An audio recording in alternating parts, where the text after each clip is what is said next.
சேலம் அஸ்தம்பட்டி மாரியம்மன் திருக்கோவிலில் சித்திரை திருவிழாவை முன்னிட்டு கோவிலின் வெளியே மாரியம்மன், பிடாரி அம்மன், லட்சுமி, சரஸ்வதி அம்மன் அலங்காரம் செய்தனர். பெண்கள் பொங்கல் வைத்து வழிபட்டனர். பக்தர்கள் விமான அலகு குத்தி நேர்த்திக்கடன் செலுத்தினர். இத்திருவிழா ஏற்பாடுகளை ஸ்தாபக தலைமை அறங்காவலர் எம். குமார், அறங்காவலர்கள் ஆர். சந்தான கோபால், ஜே. உதயசங்கர், செயல் அலுவலர் க. ரவிச்சந்திரன் மற்றும் திருக்கோவில் நிர்வாகம், ஊர் பொதுமக்கள் செய்திருந்தனர்.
மாவட்டம் சின்ன கொல்லப்பட்டி அருள்மிகு ஸ்ரீ சின்ன மாரியம்மன் திருக்கோவில் 300 ஆண்டுகள் பழமை வாய்ந்த பிரசித்தி பெற்ற இத்திருக்கோவிலில் சித்திரை திருவிழா முன்னிட்டு இன்று அக்னி கரகம், பூக்கரகம், ஊர்வலத்துடன் உற்சவர் அம்மன் திருவீதி உலா நடைபெற்றது.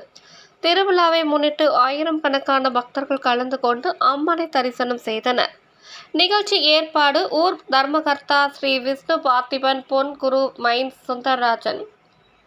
பூசாரி தலைமையில் ஊர் தர்மகர்த்தா சக்கரவர்த்தி திருமகன், ஊர் கவுண்டர் முன்னாள் தாசில்தார் டி. நமச்சிவாயம், கம்பத்துக்காரர் ஸ்ரீ சுபாஷ் சந்திரபோஸ், ஐ. குமரேசன், சி. நலேந்திரன், எஸ். குமரன் ஆகியோர் முன்னிலையில் நடைபெற்றது. கலந்து கொண்ட பக்தர்கள் அனைவருக்கும் அன்னதானம் வழங்கப்பட்டது.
சின்ன மாரியம்மன் பண்டிகை நடந்துட்டு இருக்குது. இந்த கோயில் ஆரம்பிச்சு 420 வருஷம் ஆகுது. கோயில் ஆரம்பிச்சது. இப்போ 15 நாள் பண்டிகை நடந்துட்டு இருக்குது. இப்போ ஒரு வாரமா சாமி தினமும் இரவுல உற்சவம் வந்துட்டு இருக்கு. இன்னைக்கு இரவு கூட ஒரு ஊர்வலம் வருது. இப்போ ஊர்வலம் போயிருக்குது சாமி. கிட்டத்தட்ட 10 முறை ஊர் சுற்றி வரும் சாமி. நேற்று பூல் படிக்கிறது, மாவிளக்கு இதெல்லாம் படிச்சாங்க. இன்னைக்கு அழகு குற்றம் நிகழ்ச்சி மாலையில இருக்குது. இப்ப அக்னி சட்டி எடுத்து பக்தர்கள் நேர்த்தி கடன் எடுத்துக் கொண்டிருக்கிறார்கள். நாளைக்கு மாலை மஞ்சள் நீராடல் நிகழ்ச்சி இருக்கு. நாளை இரவு பண்டிகை நிறைவடையும். 15 இரவு நாளா நடந்து கொண்டிருக்கிறது. இந்த பண்டிகை சிறப்பாக நடந்தது. வர சிறப்பாக நடந்து கொண்டிருக்கிறது இந்த பண்டிகை. சேலம் சித்திரை சாவடி சித்திர காளியம்மன் திருக்கோவிலில் 55ஆம் ஆண்டு சித்திரை திருவிழா முன்னிட்டு இன்று மூலவர் அம்மனுக்கு முகத்திற்கு மஞ்சள் காப்புடன் பல்வேறு விதமான நறுமண மலர் மாலைகளுடன் கற்கள் பதித்த நகை ஆபரணங்கள் அணிவித்து மூலஸ்தானம் முழுவதும் கற்கள் பதித்த நகைகளால் பிரம்மாண்டமாக அலங்கரித்து இருந்தனர்.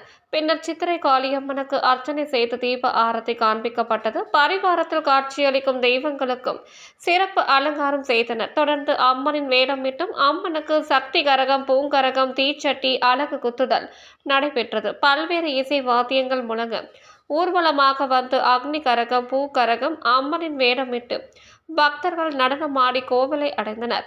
பின்னர் சித்திரை காளியம்மனுக்கு எருமை காடா பலி கொடுத்தனர். இந்நிகழ்ச்சியில் சுமார் 1000க்கும் மேற்பட்ட பக்தர்கள் பங்கேற்றனர்.